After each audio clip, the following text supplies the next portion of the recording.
Good Monday morning, and every day we rise is a great day to be alive. I'm Slim Overton, and welcome to Portsmouth Coffee Talks morning show. We are here this morning with host and moderator Thomas the Colonel Chapman, along with co-host Leah Drake Stith. She'll be along later, and we have returning guest host Louis Bracy with us. Good morning, gentlemen. How you doing? Good morning. Doing fantastic. Great. So we're the theme today is the day before E-Day. Day before E-Day, Election Day. Sort of like a little play on the D-Day thing. You know, I know you military guys caught that, right? Yes. Yes. Day before E-Day. So we're going to talk about some of the leading up, the misrepresentations leading up to it, maybe hopefully do some predictions if you want to. And just in general, talk about what to expect and how things are going. We know it's tight, but before we get started, I want to play this from ABC here for us. Mine is here with our latest poll with Ipsos. And this race, Rick, I mean, it is as close as ever. Yeah, good morning, Janae. Our ABC News Ipsos poll has Kamala Harris just out this morning in 49-46 lead over Donald Trump. That's just a tick tighter than last week when we had the lead at 4 points, but it's all well within the margin of error. And narrowing into the 7 battleground states, guess what? Nothing changes. An identical lead, 49-46 across the 7 battlegrounds. But inside the individual battlegrounds, we still see a little bit of a different story. These are our 538 polling averages. Harris leading in Michigan and Wisconsin, but by less than a percentage point.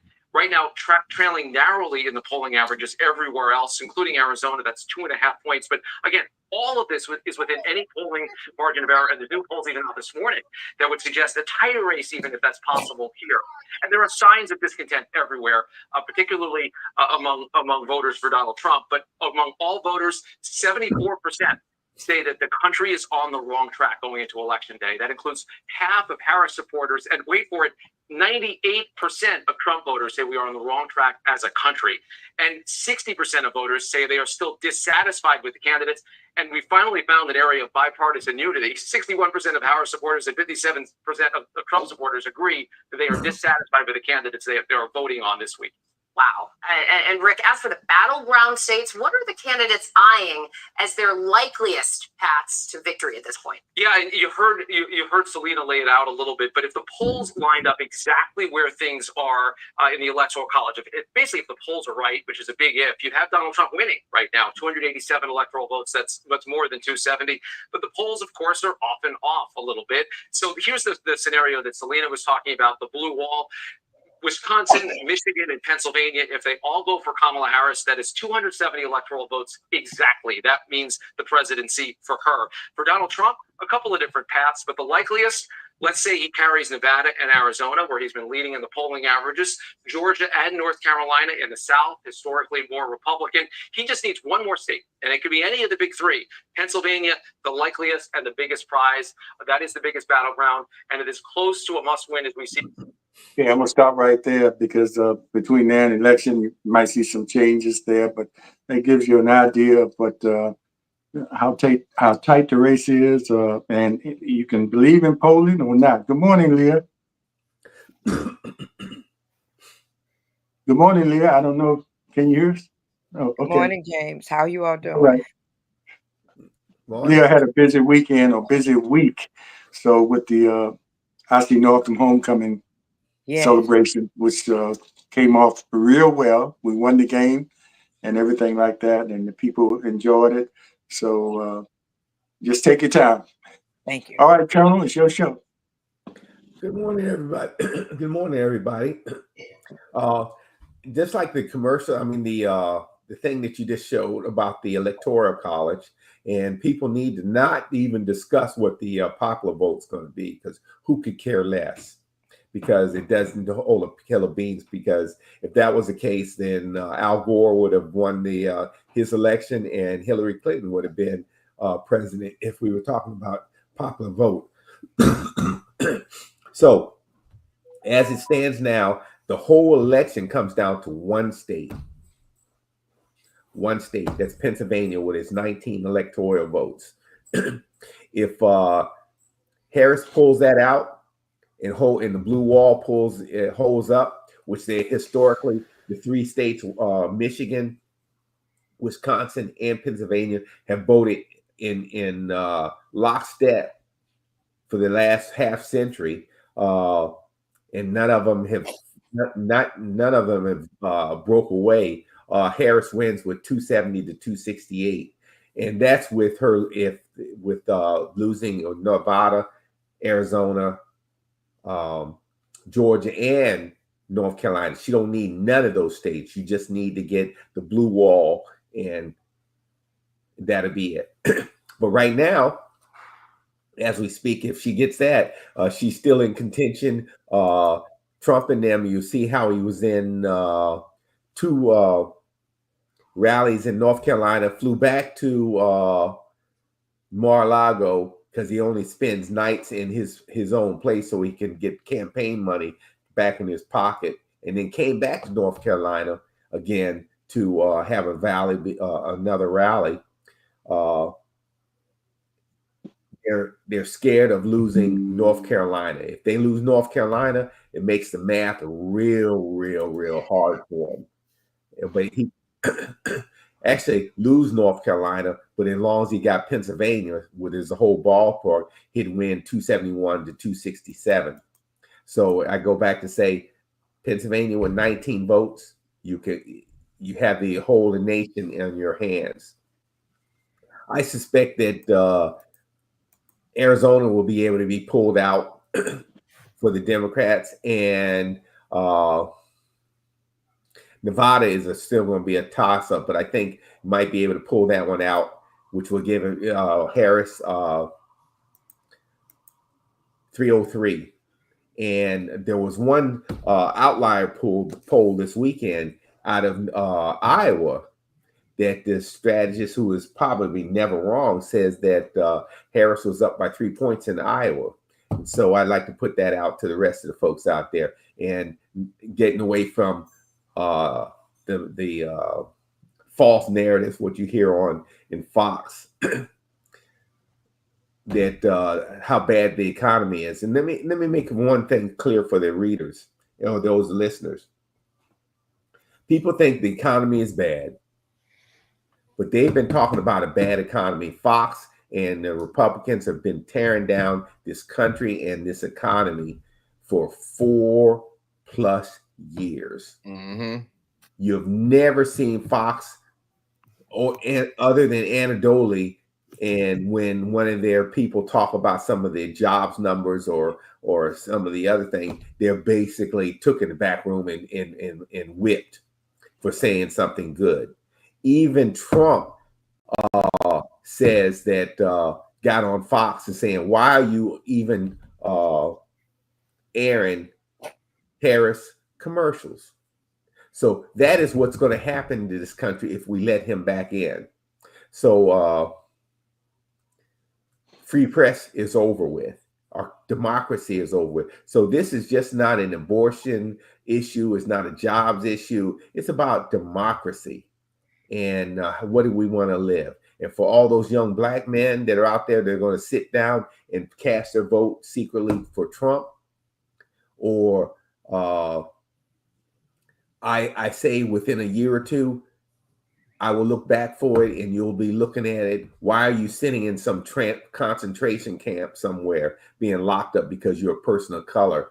And they'll be wondering, where are you going to go? How are you going to get out of this mess? Or why are the cops coming to your house, breaking down your door because you look like a suspect that robbed? I'm sorry, because you looked at somebody of European descent. Because we've gone back to the days where we were going back to lynching black folks. So that is your history coming to you. So I rest my case. So Leah or Lewis? Ladies first. No, go ahead, Lewis. Go ahead. I'm trying to get my voice together, Lewis. Well, Colonel, you and I, we see things eye to eye. I just want to say something about the ABC report that I'm sure most of y'all have read some of these stories also, and I don't believe anything on the mainstream media anymore. They have proven to be complicit in the establishment of Donald Trump. That's number one.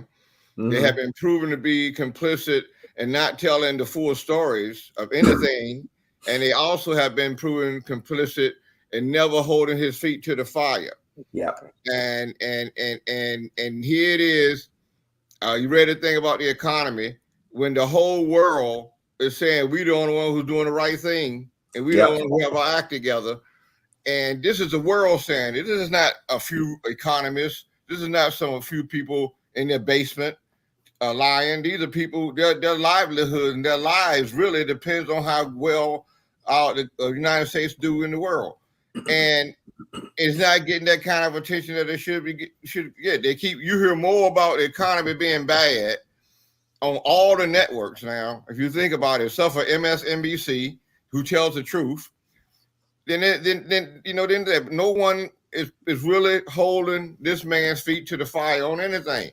Mm-hmm. And it's the mainstream, the ones that we suppose are like ABC, CBS, and NBC. You know what ANN, ONN, and all them other racist television stations are doing. They're not telling the truth. And mainly, and I close with this, the polls are wrong. I'm telling you right now, listen to me, it's not going to be as close as people think it's going to be. I believe that she's going to win. I know she's going to win, but I believe she may win by more than somewhere between 6 and 10% of the electoral vote. It won't be as close as people say it is. Don't believe all that crap you've been hearing. Well, Lewis, that's a good point, because one, the polls aren't going to reflect all those white women that are, and as the commercial says, it's okay not to vote because your husband is already telling you to vote for this racist. And so you notice the numbers of what they have reported, and they're not even, I just can't believe how much they're lying. The women are turning out to vote in all of these states in massive numbers. Yes. Now, you really believe that they're going to be stupid again and stick to this man? I'm talking about the white women now. Our women won't. The black women are going to be 90% or more against him. And the Hispanic women are going to be at least 80% against him. So all we need is 10% of American white women to act like they have a brain cell. Yeah, just 10%. That's all we need. Yeah, that would turn this whole election around in every state. All those swing states. And I just don't believe that. As a matter of fact, I know that those polls are not correct. If you listen to MSNBC, you'll hear a whole different layout as to what's going on. But most people are saying it's going to be close. But you're hearing it from Louis A. Bracelet right now. It's not going to be as close as people say it is. Well, there's a possibility of Harris blowing this out if the white women come up, and especially in the suburbs, to tip this election. But I will make a comment that one of our listeners came out and says, let's not put this on the backs of young Black men, though. So, but I will say that Black women have come back and saved this country so many times. And so, and they actually say that the number of young Black men who are voting for Harris is much higher than those Trumpsters want us to believe it to be. That's right. So you have a few out there who have fallen by the wayside, but the numbers are higher than what they claimed it to have been. And I'm looking now at the young people. I'm just so excited. I went on TikTok and saw all of the young people who did not understand what the Trump administration was like. They're on TikTok now watching, looking at the old videos, of when he said he could grab women any way he wanted to grab them. But they're beginning, and I'm looking at the expression on these young women's face when they see the things that this man has said about women. And I think that it's a good thing. TikTok has provided the young people an avenue to actually see what the Trump administration was really like. And it's going to make a difference also in many of the young people's lives as well, and encourage them to vote. Yes. I'm not a big fan of social media, especially, and also I look at state-run TV, and I say I've always said state-run TV is Fox, because that's what when Trump was in office, and actually now that's the only news media other than his own social media platform that he goes on. And you'll notice he will never go on and answer any questions on any news media or social media platform rather than somebody that has been bought off or that he gets the questions from. And he'll be allowed to weave because he has no clue on what the answer is. So grandpa out there, this almost 80-year-old senile, demented racist, and there's no racial tendencies of it. He's just a straight racist with no clue on how to run the government, wants to come back and do it again. Well, not again, to be permanently installed, because our democracy is kaput if he's allowed to come back in. So saying that this election is the most important one in our nation's history. But I want to give one condolence out here for the family. Quincy Jones passed last night. Yeah, sad. Who? Quincy Jones. Oh, Quincy Jones, yeah. Yeah. I mean, he was a granite rock in the one that he published or either directed and had so many great effects on so many artists across this country, across all genres in the music business. And it's a great loss, but we have to give props to his family and send prayers out there. Yeah, didn't he do the music to the first Roots, that historic Roots series that came on? Yes. It lasted for about a week, and other significance. So he was well respected in the music community, as well as the people like us who buy music, yes, all over. If you had the Quincy Jones touch, you had a hit. That's right. That's Michael Jackson. That's right. And he was conscious. He was politically conscious. Yes. Yes. And I wanted to say I'm glad I played that ABC polling thing, and I'm glad it got the response that it did from you, Colonel, and you, Lewis, about polling and how, because and every year you see them they put these maps up there and they go through all these details, which lose you sometimes. And a lot of it is speculation. So, we're just going to have to see. I saw a protest yesterday in D.C. If any of you all saw, and the crowd mostly were white people, white women. I think it was for white women, if I'm not mistaken. Not white women, but women in general. The Women's And March. just looking at the crowds of people and some of the people, I kind of agree with Lewis. I don't think it's going to be as close as they're saying. Although I do have a burning in the pit of my stomach, because of the guy who's running, and the people that are following him. Anything can happen, that's out of the norm. That they're trying to make everything he does normal. But I think she's gonna take this thing. This is just my prediction, sort of, in a way that's gonna be historic and surprising to a lot of people, even us. Even though in the back of our minds we are a little worried about the process and how and the democratic process, and is that going to work the way it should. Yeah. Because we're dealing with someone that has no respect for the democratic process or rules or how they win. They just want to win. Yeah. And it'll be the same as it was last time. He won't concede. And what does he mean by he and Speaker of the House have a secret plan? Well, what does that mean? What is that? What is that telling you all? Listen to that. So a lot of people have voted already, and I tried to look up Portsmouth and see how we voted here.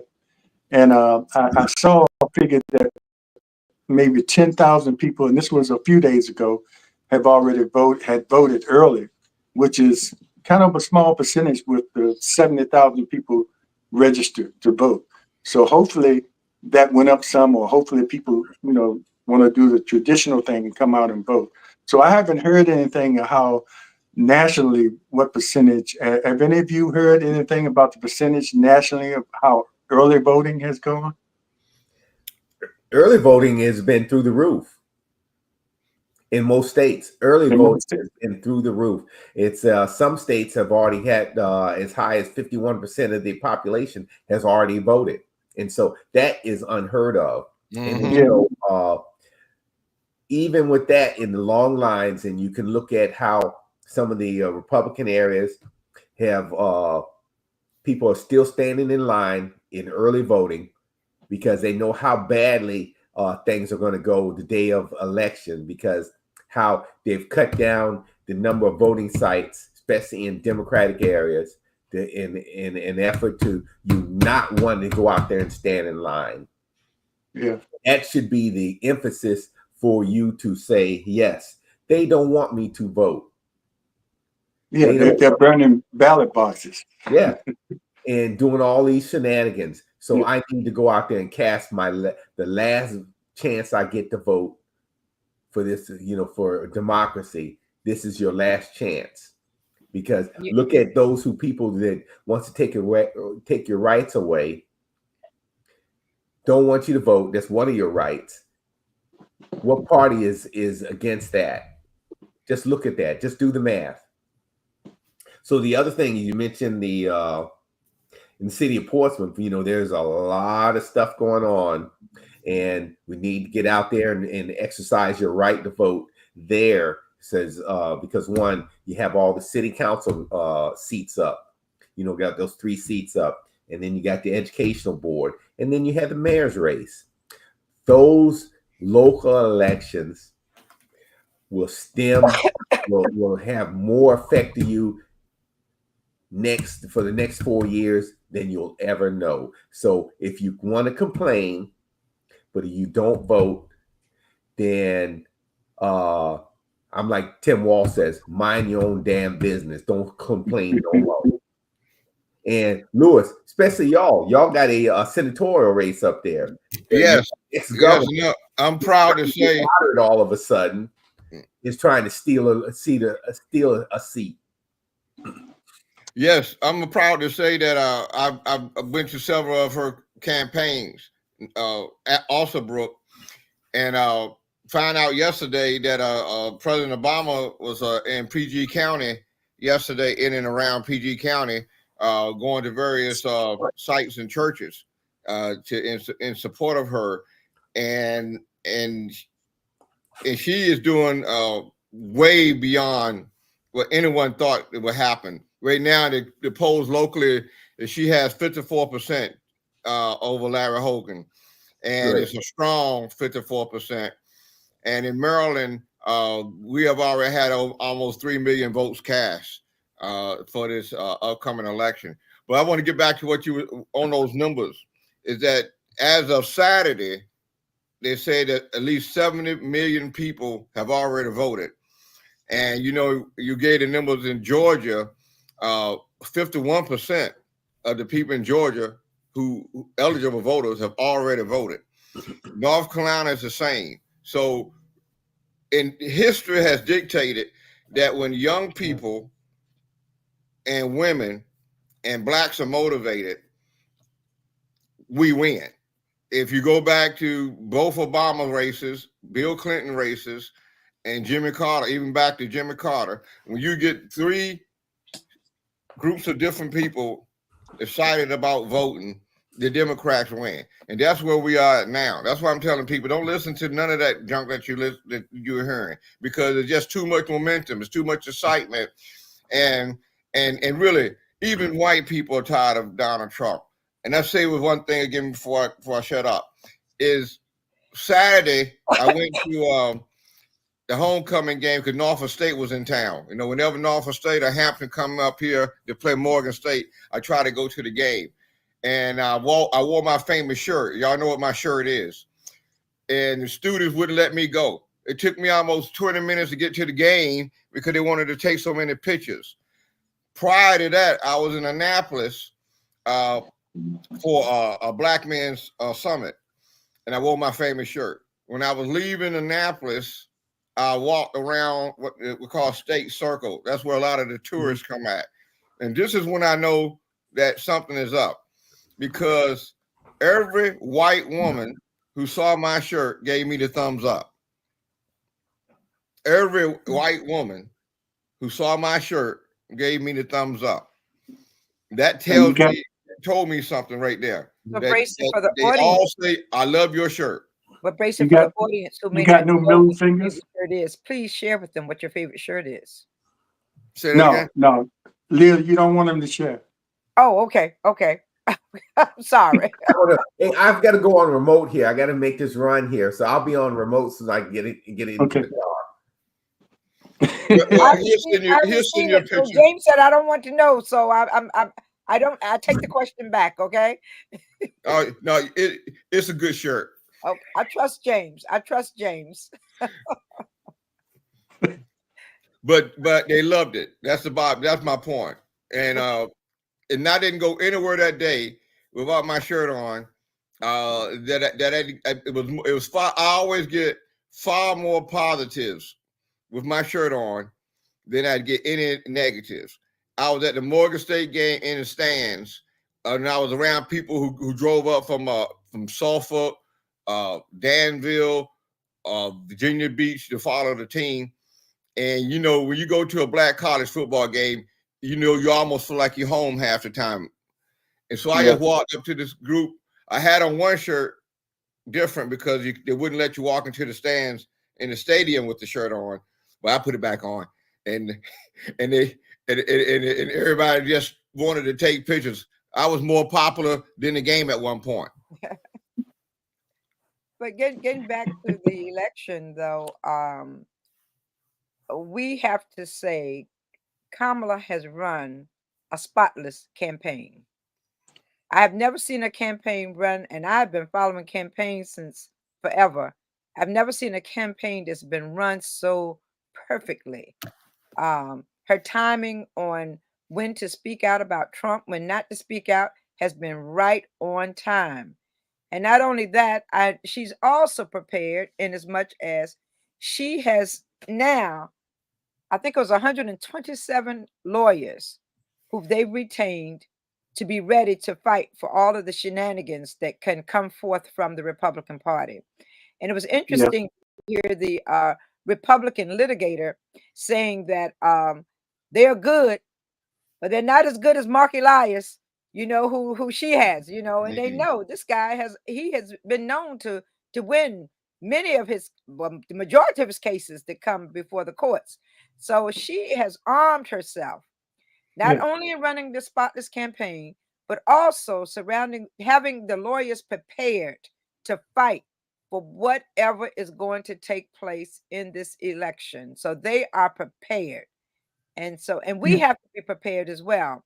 When we go to the polls, is not to let them engage us in foolishness, you know, as you're about to vote, because you're going to have those who are going to come around to try to engage you, to get you to get involved in some type of controversy. So you have to remain calm and let the authorities handle whatever is going on, you know. So I think it's going to be interesting tomorrow.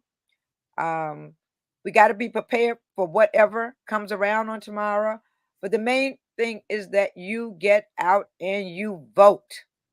You get out and vote tomorrow. These are crucial times in which we're living, and it's important for each of us to do our part. I waited 2 hours to vote on a Saturday, and you can wait. You can stand in those lines. Don't let them make you leave the line. You stay in the line. You know, as long as you're in the line before that 7 o'clock hour, they have to allow you to vote. So make sure that you get out there and cast your ballots for the national, but also for your local candidates. Absolutely.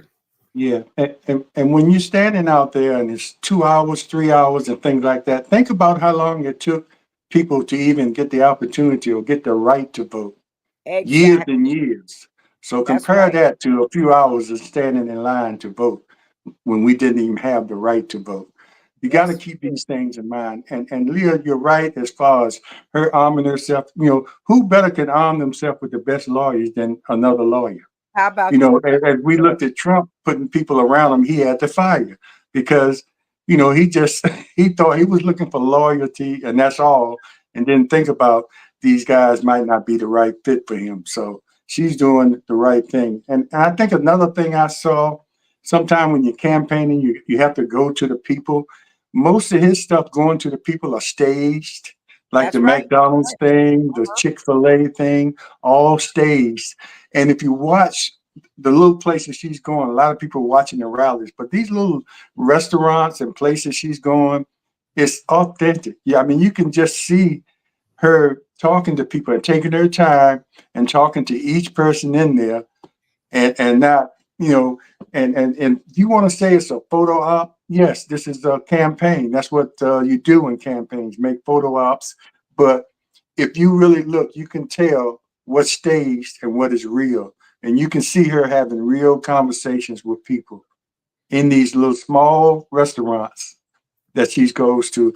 And I encourage people, you know, if you're still trying to decide, excuse me, go on YouTube and look at not only the rallies, but the places she's going to and just talking to people, you know, and that's what that's what gets me, that makes me feel encouraged. I'm already encouraged, but even more encouraged because you can see the you know, it's just pleasant to see, you know, It how is. human her her visits are.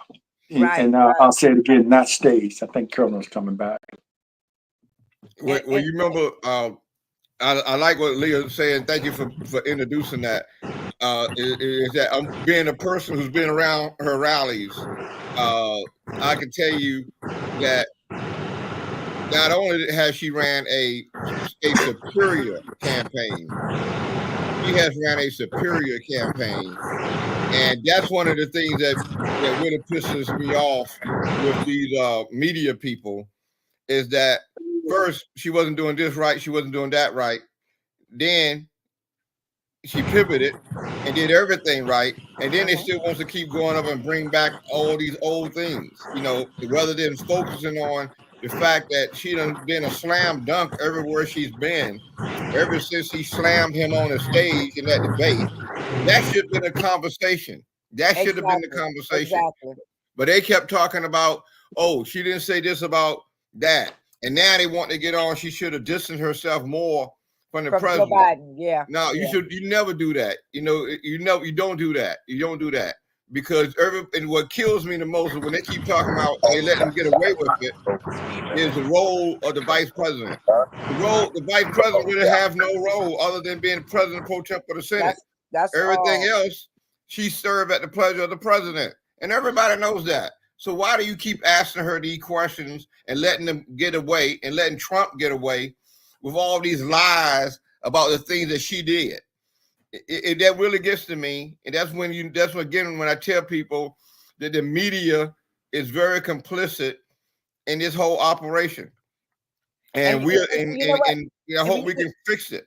When you say they're complicit, and that shows with Bezos' newspaper, where he pulled the endorsement of Harris, and even though many of his editorial members had voted to endorse Harris, and many of them left, many of them resigned from the newspaper, and not only that, thousands of people have withdrawn their subscription to the newspaper, because once again, you see them coming in and trying to put their fingers on the table on who's going to win, and so the media, you got to be very careful with the media, not the people who are writing, but the ownerships. It seems that they're the ones who are deciding when going against the wishes of those who work for the organization. Mm-hmm. And James, I want to follow up on what you were talking about being staged. I've been telling people. Louis, let me let the colonel know I muted his mic until he gets the extra noise out. You got it? Yeah. Okay. We were getting some noise that was kind of interfering with the speakers, but it looks like it's clear now. Okay. All right. But I want to comment what Leah was saying about the newspaper, the Washington Post, and also New York, LA Times. What it is it shows you that America is afraid. Even though you have billionaires that own these companies, they are all getting scared of a return of Trump. They don't want to be on his bad side. Exactly. That should tell the American people something about who's going to run this country. It's going to be Elon Musk, who says, I'm going to cut $2 trillion out of the federal budget. $2 trillion, that's 1/3 of the budget. What is that going to do for Americans? Meaning, Department of Education, if you're going to a school, your kids are going to a good public school, just think, there is no more money going from the federal government to support that school. You're getting your kids sitting in the college. You're not going to get another federal loan to help send your kids to school. You think about the EPA and having clean air and clean water. You can say that all has been wiped out. It has been wiped out. So you think about E. coli and McDonald's burgers, that's going to be an everyday account, because there's going to be nobody left in the federal government to do the checks and balances in this country. And he's already said they want to fire up to 1 million civil service workers. That's right. 1 million. What is that going to do for our functioning democracy? What is that going to be? So people need to wake up. It is there. It is there. Yeah, they should have woke up years ago, but they damn sure better wake up now. But, yep. But I wanted to say I want to get back on that staging thing. The Midas Touch Network are the ones who stays on him hard. And they brought up all these staged events that he's done. And I was telling y'all before, when he was in D.C., when they had one of his people doing some stuff for him, I personally saw those. You see the same Negroes in the background in almost all his events. In the last two, in particular, and I think you all will pick out this one young lady, and I'm not being mean. I'm just describing her because of the way she looked. She has she's dark skinned, and one of her eyes is, go the opposite direction. And she always looks so bored. if you look at any of the past days, it's the same girl. And then you see this other Negro, and I'm being nice, who's sitting there, a little dumpy guy with a hat on, the same person. Now, I've seen these people in D.C. when they came here when they did the CPAC conference here in D.C., the same people. So he always talk about, oh, Harris's events are big because she's shipping in everybody. The only one who's shipping in people is Donald Trump, because I met these kids and I talked to them, and they say they do it because they're getting paid. My own nephew went to a separate event, but then his son was approached by Trumpers. They come, they go to Ohio. They say, we're going to pay for everything. They say, we don't care if you don't support Trump. We just want you in there. Just don't say nothing. And they was that blunt. They was that blunt about it. I was in Philadelphia, the same thing. They'll come right up to you, if especially they think you're one of them dumb Negroes, and they'll tell you, we'll fly you in. Have you ever flown outside of Philadelphia before? And then they'll say they pay for your room. They give them a token fee for meals, and they bus them or they fly them. And they're the same people. And the media never presses that fact. Now, if I've seen it no less than 8 times, you see them coming off the bus. Matter of fact, they got this giant black guy. He's like 6'8". He'd be escorting them. He's about 6'8", and he's big. He's too big for me to talk smack to, you know. But because I've seen him twice, and he looked like he'd catch me if I say something bad. So I just give him the look, and I have my shirt on, so my shirt says everything. But the point is that all of Trump's events this year, unlike 4 years ago, have been meticulously staged with only his people and even his own media around him. And that tells people, I want y'all to understand, that says something else, is that he can't get the support that he used to get, you know, with a snap of a finger. That, and then they're preparing to leave. Louis, not only that, those who are attending are leaving. They come to the rally and they get up and they walk out, and the audience, and he doesn't have as many people in attendance as he has been before, because now, if one thing, the media is now showing all of the empty seats in the arenas where he's speaking. You know, so the arenas are empty and people are walking out. They don't want to hear what he wants to say. But also, Louis, we got to mention, and I'm gonna have to run after I make this statement, but can you imagine him talking about Robert Kennedy being over the health agencies? He would decide whether we should have vaccines for our children. He would decide on issues involving women's rights. This guy has no business being over our health agencies. Yes, you're gonna have Robert Kennedy in charge of the health, a man who was a conspiracy theorist to the max. That's right. I mean, you can't get any crazier than Robert Kennedy. It's a shame, you know. And then there's another thing. I keep having to tell you about the media. His whole family is against him. Whole family. They put out a letter. His whole family said, we ain't with this nut. And why don't the media press that issue? Why? They do not press that issue. Why do they not press all those crazy theories that he have came up with that's causing some of these people, kids, they get hit back with rubella and things that we all forgot about. All of us got that little mark on our arms from vaccinations that we took when we was in school. We are still here, and they don't press those things, those very simple things that they would normally beat you in the head with, and they beat the Democrats in the head with it. You've seen them beat Kamala in the head with it, but when it comes to Trump, no. And the thing about the lawyers, I want to tell y'all about his lawyers. I met these people because, you know, I've been up to New York and everything, and, you know, I follow him, you know, with my shirt.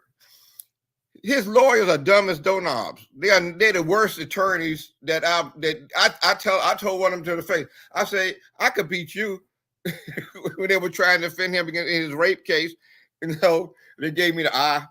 But but it's the truth. He has the worst attorneys on this planet, and you can't defend a dumb donut, and that's what Donald Trump is. And they you know, they don't even, some of them haven't gotten paid yet. That's a story that the media won't tell people, how bad this man is paying his bills. And that's why he keep getting what I call him. When I was in New York, I say, you're worse than the old J.C. Penney lawyer. And that's how bad those people are. Well, you know, it's interesting you talking about his pay. You know what? And there was an article in the paper, actually in the on the internet over the weekend, talked about all these rallies he's doing, especially in the swing states, and they're not even paying the bills. They're leaving like hundreds of thousands of dollars that they don't pay their bills. And if I was the mayor of such and such city, I would not put anything out there. I would say, if I don't get a check up front for the estimated cost of all the overtime, or for the cost of my policemen out there, then you're on your own. You are on your own. I wouldn't even cover them and say to hell with it. Gentlemen, they haven't even paid the bill. I'm going to follow the rest of the show on Facebook. I do have to leave. Good being with you all this morning, and keep bringing all the great information to the community. Thank you all so very much. I'll leave now. All right. Thank you, Leah. I appreciate you. Be careful. Want to ask the gentleman, you know, even though tomorrow is the race, what would, and Leah, if you have a few minutes, well, you're gone now, but ask the gentleman, tomorrow is the big day. And if you had the opportunity to sit down, I know you've done this time and time, to sit down and talk. It's a few young people that's voting for the first time, and they, even up to this point, they still are undecided. You know, and they could be black or white students, you know, say college students. What would be your conversation with them? I mean, you know, to really sit down and have a honest conversation with them, without making them feel like, you know, you're stupid for even not thinking this. But, you know, what conversation would you have with them? Because they might be looking for something from somebody. I'll let the Colonel go first. I think my conversation, and when I talk to young folks across here, and I say, you know, if this is your first time to vote, this is your first chance to be a part of the American democratic experiment. And this might be your last, the way things are going between these two candidates. One candidate is saying this might be your last chance to get out here and vote. And so make your choice. You should have done, you're talking about if they have a chance, well, I need to do more research. There is no more, because it is a election day. So you've got to get off the pot and saying, do you want to have another chance for at least to have a chance for a good future, or do you want to turn your future and slap your ancestors in the face by not voting? So we need to have you to vote. Bottom line, you need to do your last minute research and look at it. Like I say, Harris says, okay, you want to do some research? Look at one of the Trump rallies and look what they say. Look how they talk about you, no matter what your race, creed, or color. He's talking about you. And ask, is there any policies during one of these Trump shows? And basically, it's a Trump commercial, Trump show. No policies are being discussed. Now look at one of the Harris policies or rallies. They discuss on what she is going to do for you. Make your decision. Do you want a negative, or do you want to vote for a positive? I rest my case.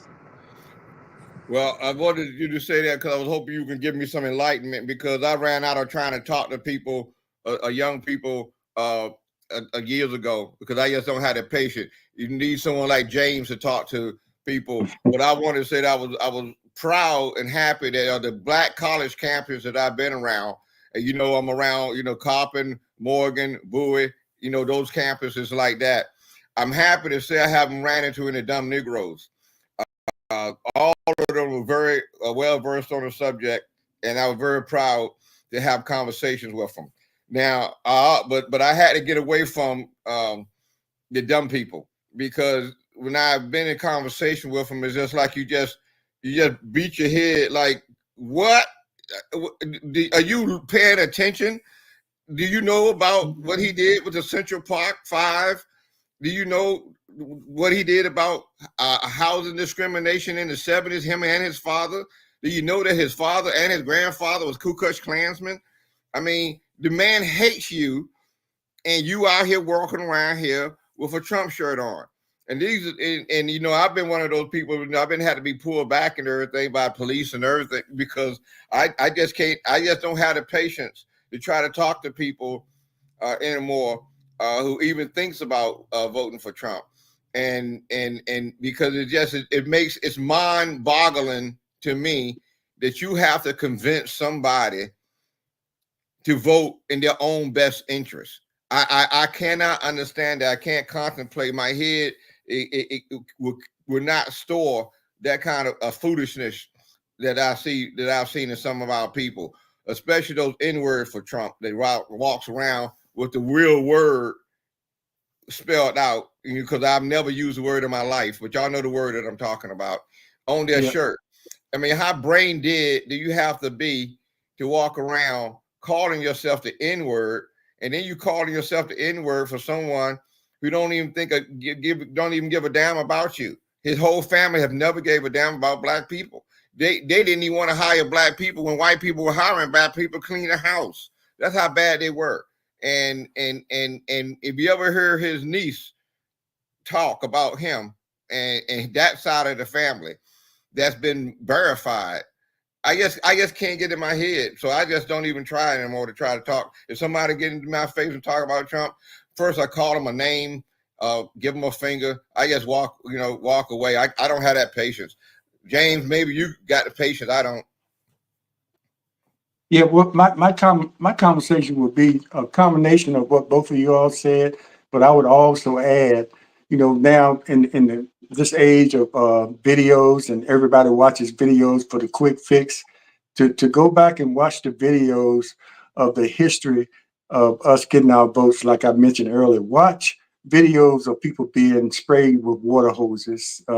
Watch videos of people sitting in counters getting spit on and not served, and we're still here.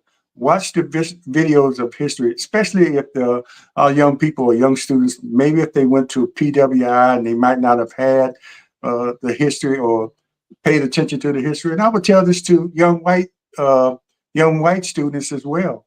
Watch how your fellow human beings were treated, and compare that to how maybe you were treated, and how would you feel. And it's all about the history and knowing. And I think a lot of the problem is some of our young people don't know that history. And if you don't know it, you can't appreciate how important it is to vote today. And I think most of us know how important it is, because a lot of us, even us, kind of lived it. I mean, we were right on the end of things changing, but we saw a lot of that stuff. We saw there were places we couldn't go, theaters we couldn't go to. We didn't understand, but until we got older, what it really meant. We just knew that was the norm. Black people go here, white people go there. So just knowing the history, and you have time. You have time today until 7 tomorrow to just look at some videos, and then make up your mind, because most of them are just watching one thing, the state-run TV, Colonel, like you say, Fox, and they're watching just one version of what the world is like today. And you just need to go back and know what happened in the past. A lot of people say the past is the past. The past is the gateway to our future. Well, So you know what? that's what we need to do. That's what I would tell you. But there's a connection between how we were brought up and when we were in high school and throughout our educational process, K through 12, we were taught this in taught this throughout our history and taught our history. There's a connection why they want to ban books today, because Right. they don't want you to know about your history. Because if you don't know about your history, you think all this stuff came before. You don't know about the struggles, and you won't know about how they want to turn the clock back. And they say go back when Vice President Harris says we don't want to go back. That is part of the stuff about going back. They want to go back to the days where you can't go to such restaurants, or if you look at a different race, if you're a person of color, if you look at them wrong, they have a right to either strike you or either lynch you. They want those days back. I'm glad you brought up the lynching thing. And this is what kills me when you have to try to convince somebody to vote. You all saw the video of them having a replica of Harris being taken to the gallows. Y'all seen that video, right? Now this is 2024.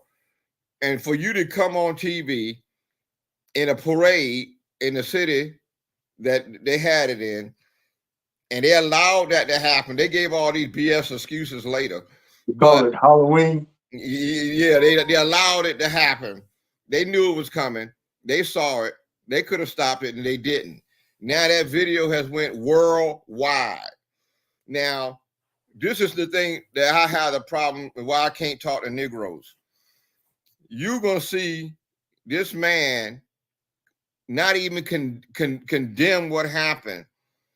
And then you have a man who has 34 felony counts against him, a man who has a history of molesting women, meaning he would molest your daughter or your mother if he had a chance, a man who criminality, and he's a tax cheat, he's a draft dodger, he did all those kinds of things.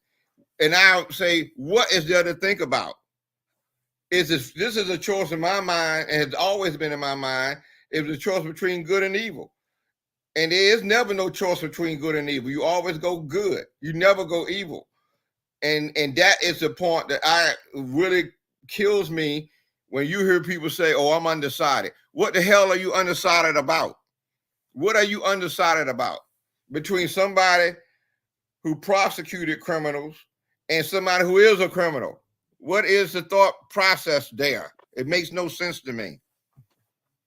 And you brought that up, Lewis, about that that parade when they had a truck and had someone playing Vice President Harris being pulled behind the truck while she was walking. And that goes back to history too. That's bad enough to see that image. But if you know the history behind things that happen like that, where they used to drag people until their limbs fell off. That's right. On a truck attached to chains. That's what I was talking about. And like I said, it's bad enough to see that depiction. How disrespectful is that to a woman, that's to your right. mother, your sister, that's right, your daughter? Because that's what that was representing. But then on top of that, knowing the history behind the things that happened like that in real life, but the person wasn't walking, they're being dragged. That's right. Now, if you know that history and then you still undecided, like you said, Lewis, it's no hope for you. No, there's no hope for you. All I can do is lead you to that history and just hope that you have something in your heart that makes you say, okay, I get it. Well, that's not even old history. Look up Jasper, Texas. That's what they actually did. That they just did that. Within the last decade and a half ago, where they dragged a brother. Evidently they knew the history. They knew the history, and they know what that meant. They knew the symbolism in that, and that's why they did it. So if they know the history, you need to know the history. That's right. Yeah. In those days, they want those days to come back when they can legally do that. James, I'm looking at the clock. I know we don't have a lot of time left, but I want to commend you as always. Whenever I'm on your show, I always have to commend you for keeping me up to date on everything that's happening in Portsmouth. And you did a great job on all the homecomings. Yeah, I think a lot of people did. Everybody was excited about that, and as we wind down, Colonel, you and Lewis can have the last words. I want to say, stay tuned to us Thursday. As I hope you're available, Lewis, to come back Thursday evening at 7, as we have a conversation about after the election. And you can count on me. I'll be here. yeah, so hopefully I can get some more panelists on here too, so we can have a conversation, whichever way it goes. Which I think is going to go our way, but whichever way it goes, we'll have a conversation about the election and have a recap on everything that happened. So that's what we'll do this Thursday. So y'all come back and join us then. It's going to be a great conversation, and we'll be looking for you all that's watching to make your comments as well, so that we can address those. All right, Colonel, close us out. Yes. Look at the screen below us, and you'll see how to support us. And we're going to need it.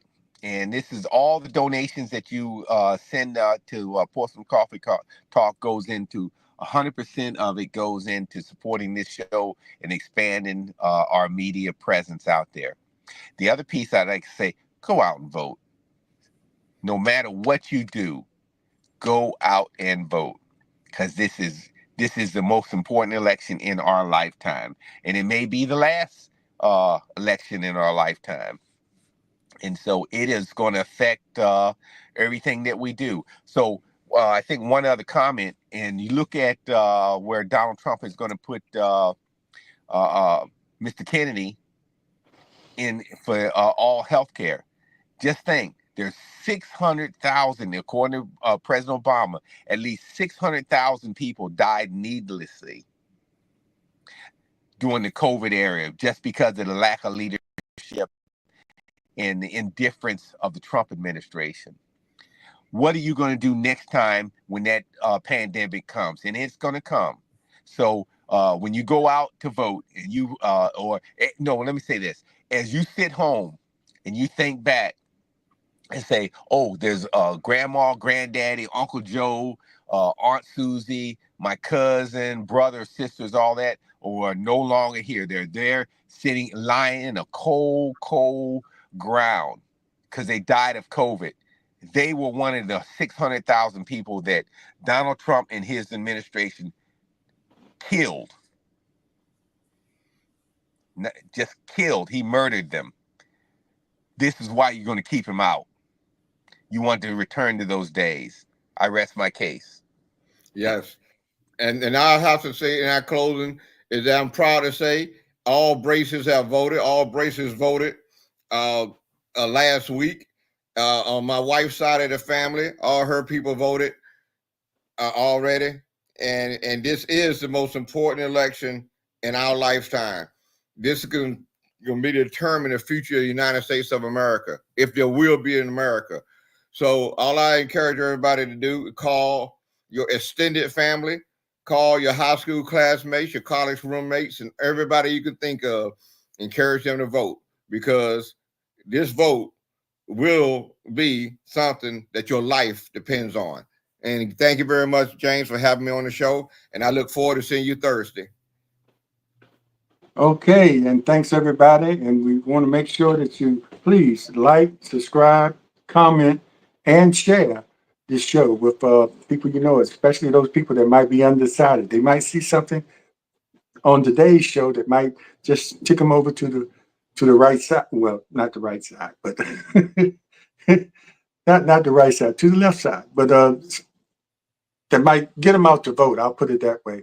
So thanks again, everybody, and we will see you next time. This is Slim Overton for Thomas the Colonel Chapman and our guest host, Louis Bracey, and our co-host, Leah Drake Stitt for Portsmouth Coffee Talk. See you next time. Take care.